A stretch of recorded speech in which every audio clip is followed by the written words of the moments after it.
سوال ہے قادیانیوں کو آئین پاکستان کے تحت کب غیر مسلم اقلیت قرار دیا گیا؟ جواب: سابق وزیر اعظم جناب ذوالفقار علی بھٹو کے دور حکومت میں 7 ستمبر 1974 کو پارلیمنٹ نے متفقہ طور پر قادیانیوں کے دونوں فرقوں ربوی اور لاہوری کو غیر مسلم اقلیت قرار دیا اور آئین پاکستان کی شق 163 اور 263 میں اس کا مستقل اندراج کر دیا، لیکن اس کے باوجود قادیانی مسلسل شعائر اسلامی استعمال کرتے رہے اور مسلسل کرتے چلے آ رہے ہیں۔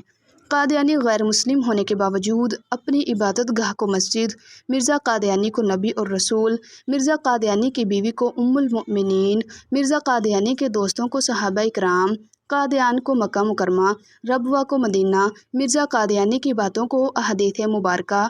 مرزا قادیانی پر اترنے والی نام نہاد وحی کو قرآن مجید اور محمد رسول اللہ صلی اللہ علیہ وسلم سے مراد مرزا قادیانی لیتے ہیں۔ چنانچہ 26 اپریل 1984 کو حکومت نے امن و امان کی صورتحال کے پیش نظر قانون امتناع قادیانیت 1984 جاری کیا، جس میں قادیانیوں کو شعائر اسلامی کے استعمال سے قانوناً روکا گیا۔ اس قانون کے نتیجہ میں تعزیرات پاکستان کی دفعہ 298B اور 298C کے تحت کوئی قادیانی خود کو مسلمان نہیں کہلوا سکتا، اپنے مذہب کو اسلام نہیں کہہ سکتا، اپنے مذہب کی تبلیغ و تشہیر اور شعائر اسلامی وغیرہ استعمال نہیں کر سکتا۔ خلاف ورزی کی صورت میں وہ 3 سال قید اور جرمانہ کی سزا کا مستوجب ہوگا۔ ویڈیو اگر اچھی لگی ہو تو ویڈیو کو لائک کر کے چینل کو سبسکرائب کر لیجیے تاکہ اس طرح کی انفارمیٹیو ویڈیوز آپ تک بر وقت پہنچتی رہیں۔